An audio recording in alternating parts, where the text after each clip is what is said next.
Mesdames et messieurs, bienvenue sur Téléchat. Elles sont nos mamans, elles sont nos épouses, elles sont nos sœurs, elles sont nos filles. Les femmes, principales actrices du développement socio-économique du pays, sont toujours au premier rang de tous les combats. Présentes sur tous les fronts, elles mènent un combat sans merci pour le développement du Tchad. Leur présence aux côtés des hommes sur toutes les questions touchant la vie de la nation est très importante. La preuve, pour faire face à la Covid-19, elles ont joué un rôle capital. Très actives sur le terrain, les femmes ont réalisé d'importantes activités pour empêcher au coronavirus de se propager sur l'ensemble du territoire national. De la distribution des masques de protection, en passant par la sensibilisation sur le respect des mesures barrières édictées par le gouvernement, les femmes, à travers leurs organisations féminines, ont joué pleinement leur partition. Pour passer en revue le rôle que les femmes tchadiennes ont joué dans la lutte contre la Covid-19, je reçois ici deux grandes actrices du mouvement féminin. Il s'agit de Madame Khadija Abdraman Koko, présidente du Comité pour le développement au Tchad, une organisation non gouvernementale, comme son nom l'indique, qui œuvre pour le développement du volontariat au Tchad et qui mène des activités dans le cadre de la lutte contre la Covid-19. Madame, bienvenue sur ce plateau de la Téléchat.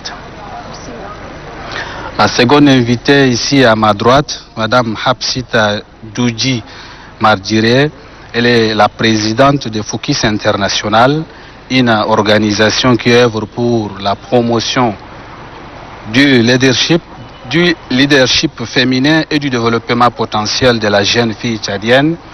Madame, bienvenue sur ce plateau. Merci d'avoir accepté de répondre à cette invitation pour échanger avec vous sur les activités de vos organisations et surtout les activités liées à la lutte contre la Covid-19. Justement, dans le cadre de la lutte contre la Covid-19, vous avez mené plusieurs activités en faveur de la population et surtout vous, les deux organisations, vous avez visé beaucoup plus les établissements scolaires et les personnes démunies. Alors, est-ce qu'on peut savoir pourquoi le choix des établissements scolaires et les personnes démunies?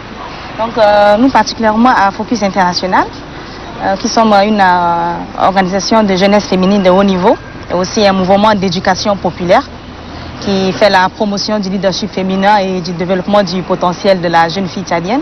Nous avons voulu toucher durant cette crise qui a commencé en début d'année en touchant les personnes vulnérables et aussi les établissements scolaires qui ont été touchés de plein fouet et qui ont dû s'arrêter, fermer porte pendant plusieurs longs mois d'affilée.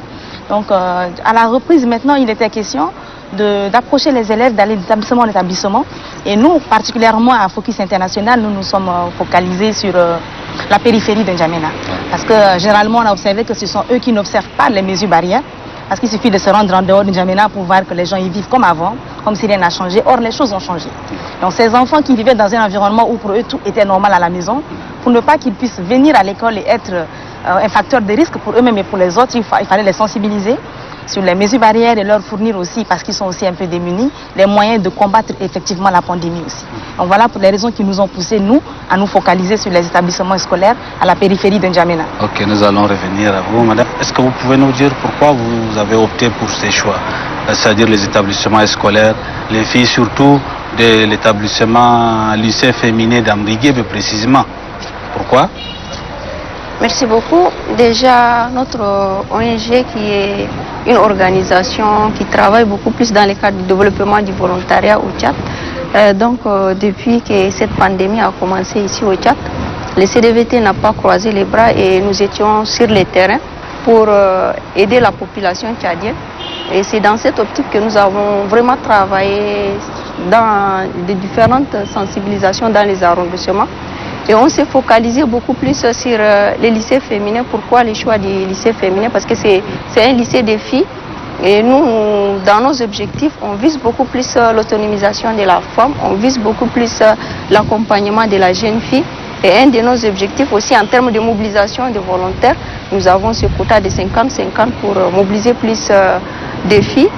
Donc c'est dans cette optique que nous sommes partis ensemble avec l'ONG All People qui travaille aussi déjà dans le cadre de sensibilisation, dans le cadre d'accompagnement des personnes vulnérables, où nous sommes partis au lycée féminin, d'abord pour sensibiliser les filles, parce que cette pandémie touche d'abord les femmes. Et là, nous sommes partis pour voir les filles, comment les sensibiliser en termes de respect des mesures barrières et surtout aussi de les appuyer avec des cache-nez et surtout aussi en termes de dispositifs de lavage des mains. Donc nous avons accompagné ces lycées-là pour que les conditions soient réunies et que les filles puissent vraiment étudier dans de meilleures conditions. Donc c'est un des objectifs qui nous a vraiment poussé à aller vers cet établissement féminin. Oui. Alors, est-ce que ce choix a marché? Comment est-ce que vous avez pu toucher votre cible? Est-ce que le message a vraiment passé? Et donc moi je vais donner l'exemple par exemple d'un lycée, le CG de Ngonba où on était. D'ici jusqu'à la sortie sud d'Njamena pour traverser Toualia et arriver au CG, je rencontre tous des gens qui sont là et qui marchent sans cache-nez. Alors qu'on dit que le port du masque est obligatoire dans tout le Tchad déjà.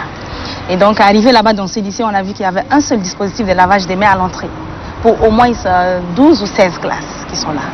Lycée et collège réunis, les classes d'examen. Donc c'était assez surprenant de voir que ces moyens n'ont pas été mis à leur disposition. Et aussi, quand on entre dans les salles de classe, environ la moitié des élèves sont sans masque, déjà. Parce que peut-être ils viennent des milieux où ils ne peuvent pas se procurer ça aussi. Donc on les a vraiment dotés en quantité de ces masques et vraiment ça fait du changement, ça a opéré des changements. Et ils ont compris? Ils ont compris aussi la nécessité de les porter en salle de classe parce que c'est un environnement un peu clos. Donc c'est pas un espace public. Donc comme ils passent assez de temps ensemble, chaque jour, c'est nécessaire de se protéger aussi pour ne pas ramener peut-être la maladie à la maison à leurs proches aussi. Madame, est-ce que les filles du lycée féminin vous ont facilement compris et que votre message a passé? Bon, oui, d'abord une première mission parce qu'on a effectué une première mission de prise de contact avec l'administration, avec quelques filles. D'abord pour identifier les besoins réels parce que là, en termes de sensibilisation, comme vous le savez, comme c'est le seul établissement féminin, donc beaucoup des organisations sont passées par là en termes de sensibilisation, tout ça. Donc pour nous, nous sommes venus pour renforcer d'abord la sensibilisation et identifier les besoins réels de cet établissement. Donc je crois que c'est ensemble qu'on a défini les stratégies pour voir comment est-ce qu'il faut appuyer tout ça. Nous avons identifié les manquements et nous sommes venus en réponse par rapport à tous ces manquements, quoi. Donc parmi voilà. les manquements, il s'avère que les filles n'ont pas les cache-nez, les cache-nez, voilà, en quantité. Il y a aussi les dispositifs de lavage des mains. En termes de savon aussi, d'autres recommandations aussi qu'elles ont soulevées et que du coup on n'a pas pu répondre, mais que nous sommes en réflexion. Comme quoi, elles veulent quoi? Bon, ça c'est beaucoup plus extra de Covid-19 comme c'est un établissement féminin. Donc on aimerait bien aussi intervenir en termes de formation, de renforcement des capacités sur l'hygiène menstruelle, sur d'autres aspects. Donc voilà, c'est des recommandations qu'on a pris bonne note et qu'on aimerait bien revenir après cette pandémie pour appuyer l'établissement. Au-delà de la distribution des masques, les cache-nez, les dispositifs de lavage de mains, qu'est-ce que vous avez proposé en termes de messages concrets pour la population afin qu'elle puisse respecter les mesures barrières? Le message que nous avons essayé de propager, il est assez clair. Ça veut dire que le virus, il est réel, parce que beaucoup doutent encore de la réalité de ce virus ou du fait qu'il existe même au Tchad, qu'il tue des gens. Donc on a essayé de faire savoir aux gens qu'il y a vraiment des malades qui sont là, que ce soit chez eux ou à l'hôpital à Farcha, que ça a vraiment tué des gens aussi ici chez nous au Tchad. Les statistiques données journalièrement par le ministère de la Santé, ils sont vraiment réels, ils ne sont pas inventés. Donc si tu ne veux pas attraper ça, il faut juste suivre les mesures barrières. Voilà, c'est protéger et protéger les autres aussi, c'est important. De prendre conscience de la réalité de la maladie. parce qu'on a constaté que ce n'était pas le cas. Nous allons revenir sur cet aspect de non-respect des mesures barrières, madame. Oui, en termes de sensibilisation, comme je l'ai dit, nous avons vraiment misé sur cette large sensibilisation. D'abord à travers nos membres, parce que là, les changements doivent venir d'abord de nous. Oui, ça ce sont les stratégies, mais les messages, le contenu de votre message. Qu'est-ce que vous dites, par exemple, quand vous partez vers les gens? Il y en a qui, par exemple, ne croient pas au départ à l'existence même de la maladie. Des personnes comme ça, qu'est-ce que vous leur dites? Vous l'avez constaté, par exemple, ici au Tchad, par rapport à la place mortière, tout ça. Donc les gens continuent toujours à s'attrouper, donc ils ne prennent pas conscience. Pour eux, c'est-à-dire la maladie n'existe pas réellement. Ils n'ont pas vraiment cette même compréhension de la chose. Donc les sensibilisations, c'est dans les places mortières, tout ça. Donc on essaie à chaque fois de limiter certains dégâts, tout ça, pour voir comment est-ce que les gens peuvent vraiment respecter toutes ces mesures édictées. Donc c'est vraiment dans ce sens. Ça a été une large sensibilisation, mais on a mis le focus beaucoup plus sur le regroupement des personnes et surtout au niveau des places mortières. Donc c'est vraiment un accent particulier. Et quelles sont les difficultés? Parce qu'on imagine que lorsque vous faites face, vous partez vers les gens, il y a des difficultés certainement. Alors quelles sont ces difficultés? Comment est-ce que vous faites pour surmonter?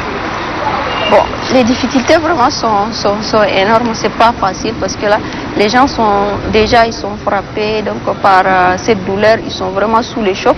Et comme vous on l'évite chaque jour. Donc ici au Tchad, nous sommes vraiment à cette forte, comment on appelle ça, solidarité, tout ça.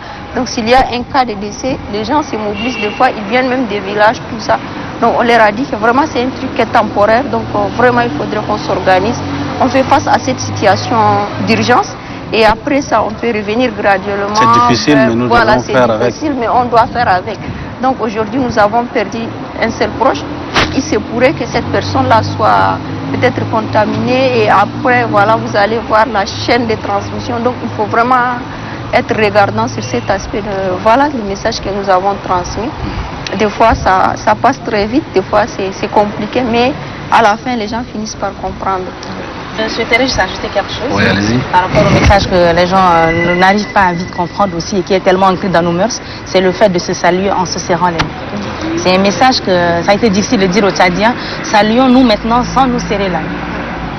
On va devoir apprendre à le faire parce que c'est tellement nouveau pour nous, mais c'était un des messages que nous avons véhiculé parce qu'on a constaté que les gens continuent à se saluer en se serrant la main. Ouais. Donc la tendance, vous avez remarqué, hein, comme nous, la tendance est en baisse. Le constat général relève que les mesures barrières ne sont pas plus ou moins respectées ces derniers temps. Alors, selon vous, est-ce que dans la sensibilisation, quelque chose a manqué? La sensibilisation a bien marché à mon avis parce que les messages de sensibilisation ont été traduits dans plusieurs langues pour toucher assez de personnes dans le Tchad profond aussi, je peux dire. Donc à ce niveau, je ne peux pas dire que la sensibilisation n'a pas vraiment marché, mais ce sont les habitudes qui nous collent à la peau vraiment, qui ont été vraiment difficiles à nous en défaire et qui ont peut-être occasionné cette augmentation dans le nombre de cas qu'on a eu aussi. Mais généralement, actuellement, comme vous l'avez dit, on voit que la tendance est à la baisse. C'est-à-dire qu'il y a quand même l'observation des mesures barrières qui est déjà là et qu'on espère que ça va continuer aussi graduellement comme ça. Vous aussi, vous constatez comme nous autres que les mesures barrières ces derniers temps souffrent de respect. Oui, et c'est vraiment les grands risques et nous amplifions vraiment cette sensibilisation par rapport à ces points-là parce qu'on a vu que les gens ont constaté qu'il y a il y a la baisse des chiffres, mais ça ne veut pas dire que nous avons déjà fini avec cette pandémie. La maladie est encore parmi nous. La maladie est encore avec nous, parmi nous. La preuve, à chaque fois, il y a quand même un cas, donc il faut vraiment être très regardant, respectons toutes les mesures pour vraiment finir avec cette pandémie. Et comme je l'ai toujours souligné, hein, c'est vraiment une situation d'urgence et nous sommes obligés vraiment de nous plier pour nous protéger et protéger tous ceux qui nous sont chers, quoi. Donc vraiment il faut accentuer la sensibilisation. Oui, il y a autre aspect de la situation de la maladie à coronavirus, surtout les personnes guéries on n'en parle pas assez. Ces personnes vivent une situation de la stigmatisation. Vous, en tant qu'organisation, qu'est-ce que vous dites à ces personnes guéries et à l'ensemble de la population? La stigmatisation, il est un peu, il est vraiment réel. Donc on a commencé à avoir des gens qui ont été les premiers cas déclarés guéris, donc qui ont eu de la difficulté à être acceptés dans leur famille une fois retournés chez eux et avoir quitté la quarantaine ou bien la quatorzaine. Donc ce qu'on peut dire, ce qu'on a eu à dire à ce niveau-là de la sensibilisation, c'est que quand on déclare une personne guérie, c'est qu'elle a vraiment été guérie. Elle a subi des tests qui l'ont déclarée apte à revenir dans la société, parce qu'elle a été écartée de la société pour ça. Donc il faut l'accepter et il ne faut pas se dire qu'elle va nous ramener la maladie, parce qu'on n'aurait pas pu la laisser rentrer si elle était toujours malade et il y avait un risque encore de contagion encore. Est-ce que vous ne pensez pas que ça pouvait faire l'objet de la sensibilisation des organisations de la société civile, de l'ensemble de la population? La sensibilisation a été faite quand même contre cette stigmatisation dont les patients guéris ont été victimes franchement à leur retour de la quarantaine. Donc, mais je pense qu'elle n'a pas été vraiment beaucoup plus amplifiée comme la sensibilisation au Covid. Madame, qu'est-ce que vous pensez de cette question? Oui, effectivement, il y a des cas qui sont là vraiment. Donc les gens qui ont été déjà déclarés guéris, une fois à la maison, ils ont été rejetés, marginalisés. Mais je crois qu'à ce niveau, vraiment, il faudrait qu'on soit souple. Si la personne est déclarée guérie, c'est qu'elle est réellement guérie. Et là, vraiment, les médecins ont déjà fait tous les diagnostics, donc elle est guérie. Donc elle ne peut pas encore transmettre cette maladie-là. Donc il faut l'accepter. Moi, je trouve qu'au contraire, les gens doivent être solidaires, quoi, parce que les gens, ces personnes atteintes du Covid ont déjà psychologiquement, ils ont été touchés. Donc il faut voir dans quelles conditions ils ont pu ils ont affronté cette maladie, tout ça. Donc moi, je trouve que c'est plutôt le contraire qui doit se passer, quoi. Il faut plutôt les accueillir, les aider à s'insérer, les aider vraiment à avoir confiance à eux-mêmes. Donc ils ont traversé vraiment des périodes très difficiles. Donc il faut s'ouvrir, il faut les aider, les accompagner, au lieu de les rejeter encore. Donc voilà, il faut qu'on soit regardant et les sensibilisations sont en train de se faire dans ce sens pour aider les gens qui ont déjà été guéris de cette maladie de s'insérer rapidement. La tendance est en baisse, comme nous l'avons dit, et on a souligné au départ de cette émission, les femmes ont joué un rôle déterminant, un rôle capital dans la lutte contre la Covid-19. En tant qu'organisation féminine, selon vous, comment est-ce qu'on peut faire pour maintenir le cap? Ce qu'on peut faire pour maintenir le cap, c'est de ne pas baisser les bras. Et c'est garder le cap vraiment en maintenant aussi la sensibilisation aussi vivante que possible. C'est dire que le virus, il est toujours là, il circule toujours, il n'est pas fini, comme Antoine l'a dit. Donc on va devoir apprendre à vivre avec pendant longtemps, comme l'OMS l'a dit aussi. Donc si on baisse les bras, on peut se retrouver encore en face d'une recrudescence de la maladie au Tchad. On sera obligé de retourner encore en quarantaine, à vivre en confinement, tout ça. Vraiment, ce ne sera pas facile. Voilà. Et le plus important, c'est aussi d'éviter maintenant une contagion à grande échelle. Parce que la première vague de contagion a été quand même très vite circonscrite au Tchad. Donc si nous ne voulons pas aller vers les débordements comme on le constate dans d'autres endroits du monde actuellement, c'est dire qu'on doit vraiment garder le cap du respect des mesures barrières et de la sensibilisation chaque jour autour de nous, à tout moment. Et aussi en tant qu'organisation, comme les organisations de femmes sont à pied d'eux et le font actuellement. Madame? Je crois que c'est juste pour appuyer toutes ces actions menées par ces organisations de femmes qu'on s'est organisé au niveau de la plateforme Zéro Covid, donc qui a regroupé en tout cas la grande partie des organisations féminines, parce que au plus nous sommes ensemble, nous sommes plus forts, donc c'est dans cette optique qu'on s'est organisé et travaillé en synergie, et c'est comme ça que vous avez vu les actions menées par les femmes dans les différents arrondissements, au marché par rapport à la hausse des prix des denrées alimentaires. Donc voilà, donc c'est des situations qui sont là et les gens ont profité de cette pandémie là pour vraiment faire du n'importe quoi, et les femmes se sont levées pour sensibiliser en même temps sur la pandémie et sur comment on appelle ça, la hausse des prix. Donc voilà, toutes ces actions ont été faites pour appuyer ça, et je tiens à les soulever. les femmes ne peuvent pas rester indifférentes face à cette situation. Parce que déjà, la pandémie les touche directement à travers elles, à travers en tout cas leur entourage, et elles doivent être au premier rang pour mener cette lutte, cette sensibilisation. En termes de hausse des prix, et la première personne qui ressent ça, c'est la femme. Donc, parce que c'est elle qui, même si l'homme amène tout à la maison, c'est la femme qui nourrit la famille. Donc, si elle part au marché avec la même ration alimentaire, elle ne peut pas s'en sortir. Donc, du coup, elle s'est dit que voilà, je vais aller au marché, descendre et puis convaincre les commerçants pour leur dire que voilà, ça suffit, quoi. Déjà, j'ai fait face à la pandémie. Vous, à votre niveau, essayez de nous comprendre un peu pour réduire les prix. Donc, voilà, donc c'est dans cette optique que la plateforme s'est levée. Et ils ont travaillé vraiment avec les responsables des arrondissements, les chefs des carrés, avec les différents commerçants. Donc, ils étaient sur tous les fronts. Ces actions qui consistent à aller voir les différents acteurs par rapport aux hausses des prix, des denrées, où les commerçants ont profité de cette situation pour augmenter. Est-ce que vous estimez que les actions qui ont été menées dans ce sens-là ont porté? Oui, elles ont porté leurs fruits parce que déjà nous avons travaillé avec les ministères en charge du commerce, donc à travers leur brigade par rapport à cette situation. Donc on a travaillé en synergie. Donc les femmes passent pour des sensibilisations et nous avons aussi les prix standards qui sont là.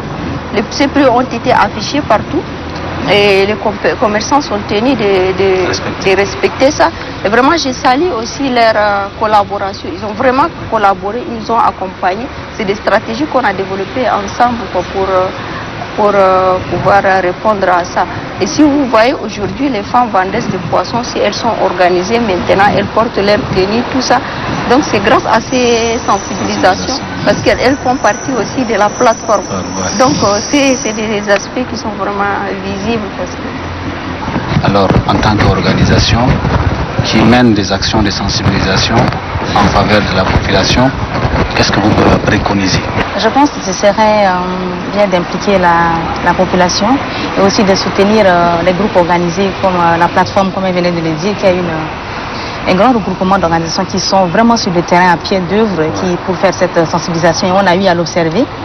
Donc, ils se sont déployés dans tous les arrondissements pour toucher vraiment les gens à plusieurs niveaux. Donc, ce serait bien d'appuyer et de soutenir ces organisations qui sont sur le terrain. Nous qui sommes sur le terrain en train de faire cette sensibilisation-là. Madame, quelles sont les stratégies, par exemple, que vous préconisez pour la suite de la sensibilisation?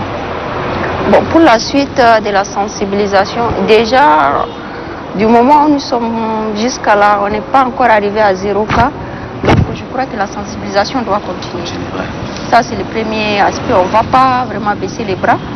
Maintenant, après ça, il faudrait aussi réfléchir en termes de stratégie d'après Covid. C'est, comme je l'ai dit, c'est une situation d'urgence. Maintenant, il faut réfléchir en termes de relance économique, il faudrait réfléchir en termes de l'après-Covid. Cette crise a touché la grande partie de la population, donc il faudrait revoir des stratégies. Le gouvernement est en train de mener des efforts dans ce sens, mais cela n'empêche pas que les organisations de la société civile croisent les bras pour dire que voilà, il y a des grands programmes, des grands projets qui sont là et que nous, on va regarder. Non. Il faudrait s'impliquer, il faudrait voir aussi en termes de réalisation, c'est à quel niveau, comment ça se passe, s'impliquer davantage pour que ça puisse vraiment aider la population vulnérable à se relever face à cette pandémie. Oui, comme vous l'avez dit, la sensibilisation continue, mais nous devrons également penser à l'après-Covid. Alors, vous, qu'est-ce que vous êtes en train de faire au sein de votre organisation, par exemple, ou bien des propositions dans ce sens, après Covid? Oui, déjà, nous, à notre niveau, au niveau du CDVT, donc nous sommes en train de développer des stratégies en termes d'accompagnement, en termes de renforcement des capacités, des activités génératrices de revenus pour appuyer les organisations, surtout des femmes et des jeunes, et nous sommes en train de les accompagner pour voir ensemble, surtout les femmes qui travaillent dans l'agro-business. Donc nous sommes en train d'appuyer aussi les jeunes en termes de renforcement des capacités sur l'entrepreneuriat, donc pour voir comment est-ce que tous ces gens-là puissent vraiment se relever face à cette situation. Donc, il faut voir, il faut reconnaître que la période même si ce n'est pas un confinement total qu'on l'a vu ici au Tchad, mais le Tchad arrivé à un certain niveau, tout a été bloqué, les activités ont été bloquées, les marchés ont été fermés. Donc beaucoup de femmes surtout ont perdu leur activité génératrice de revenus et certaines jusqu'à là n'arrivent pas à se relever. Donc nous sommes en train d'accompagner toutes ces femmes-là en termes de stratégie, de voir aussi comment les organiser pour mener des activités génératrices de revenus afin qu'elles puissent vraiment surmonter cette phase. Vous aidez uniquement les femmes, hein? Bon, comme je l'ai dit, les femmes et les jeunes. Donc s'il faut parler en termes de vulnérabilité, on voit beaucoup plus de femmes et Mais les les commerçants ont également beaucoup perdu. Et aussi, ils ont besoin d'être soutenus. Oui. Oui, madame. Je voudrais ajouter 3 axes majeurs que nous avons, nous, comme stratégie pour l'après-Covid. La première, c'est concernant le plaidoyer pour le retour des filles à l'école. Voilà, l'école s'est arrêtée en plein milieu cette année et l'année prochaine, il y aura beaucoup de filles qui ne pourront plus aller à l'école. Soit parce qu'elles auront été retirées pour être mariées de force, soit parce qu'elles auront pris des grossesses non désirées. Donc il y a beaucoup de problèmes. Et nous, on pense qu'à ce niveau, il faut aussi sensibiliser les parents pour pouvoir veiller sur l'éducation de ces filles. Sinon, tous les efforts qui ont été faits jusque-là pour maintenir ces filles à l'école auront été réduits à néant. La deuxième stratégie que nous avons, c'est éduquer les filles maintenant sur tout ce qui est numérique, éducation numérique. La pandémie a fait ressortir l'importance du virtuel, du télétravail, c'est tout ce qu'on a eu à entendre comme mot durant ce confinement qu'on a vécu. Alors c'est nécessaire que les filles soient initiées à l'outil aussi virtuel et informatique aussi. Donc ça, voilà. Ce sont vos projets? Voilà, ça ce sont les projets pour l'après-Covid qu'on en a. Et la troisième qu'on a aussi, c'est un projet qui est un peu basé sur les violences faites aux femmes, parce que durant ces confinements et cette crise, cette urgence aussi, il y a eu beaucoup de violences que les femmes ont subies. Donc cela fait l'objet d'un projet qu'on est en train de faire avec un consortium d'associations féminines qui essaie d'évaluer les avancements qu'a connu le Tchad 25 ans après la conférence de Beijing. Voilà. Donc le Tchad s'est engagé à faire avancer les droits des femmes dans 12 domaines critiques, dont les violences faites aux femmes. Et malgré cela, on a constaté en début d'année que les femmes sont toujours violées en masse. Maintenant, c'est passé aux femmes d'âge mûr même qui étaient en masse. Oui, on a vu en début d'année, de janvier à mars, on a eu assez de viols successifs de femmes. C'est ce qui a même été à l'origine de la constitution de ce consortium. Oui. Voilà.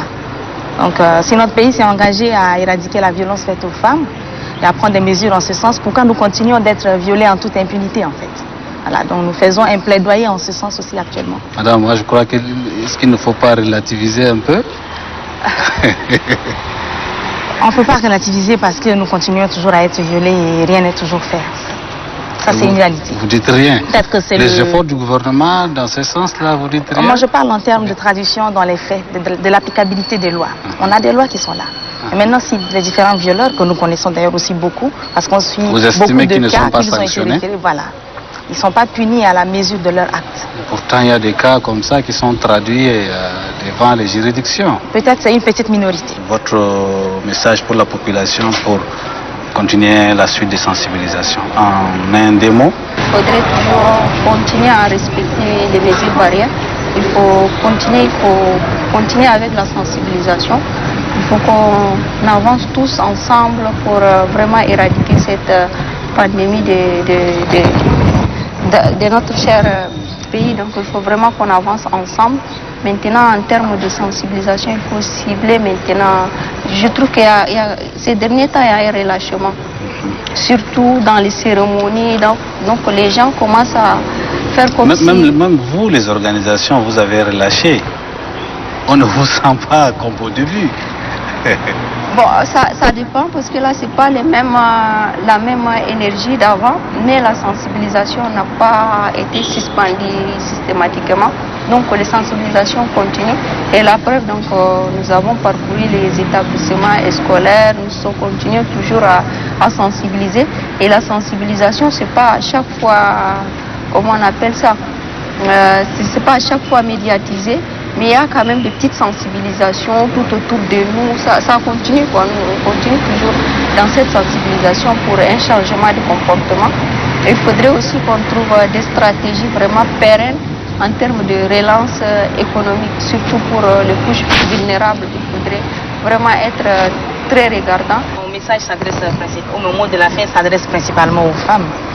C'est-à-dire qu'en temps de crise, la crise que nous traversons, notre leadership est devenu plus que nécessaire. Ce n'est pas une option, c'est une nécessité. Et comme Michelle Obama l'a dit, il n'y a rien que nous les femmes ou les filles, nous ne pouvons pas faire. Donc c'est en ce moment de crise que nous devons nous lever et montrer notre leadership à tous les niveaux, en nous battant pour que nos filles puissent rester à l'école, pour qu'elles puissent s'autonomiser et pour que nous puissions parvenir à l'égalité des sexes. C'est important.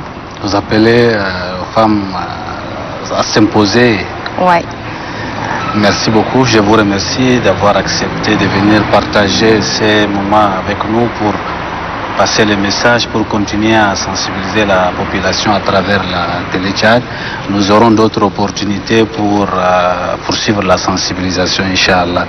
Mesdames et messieurs, ainsi s'achève cette tranche réservée aux actions des organisations féminines dans le cadre de la lutte contre la Covid-19. Vous avez écouté, la sensibilisation doit continuer. Nous devrons maintenir les caps afin que cette maladie puisse être boutée hors de notre pays, le Tchad. Je vous remercie une fois de plus d'avoir accepté de passer, accorder votre temps pour suivre cette émission et je vous donne rendez-vous très prochainement pour un autre numéro. D'ici là, je vous souhaite de passer un excellent moment en compagnie du reste du programme de la télé Tchad.